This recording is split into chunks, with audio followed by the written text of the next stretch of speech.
Yan mga lods. Ayan ang tubo namin. Ayan oh. Oh. Yan, pwede namin kakarga bukas nito. Ayan oh.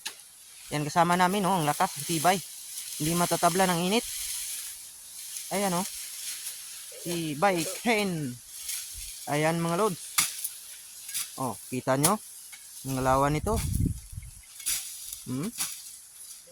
Hindi yan mainitan mga lods. Oh, ayan oh.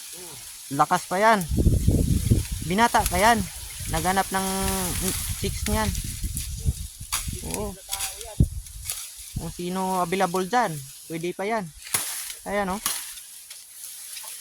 Masipag yan na tao. Hindi matatabla ng init. Kati ng tubo. Hindi yan matatablan. Ayan oh. Tibay. Cane. Pagitaw na sa mga stick. Oo. Ayan oh. Kita nyo mga lods. Yung mga lods.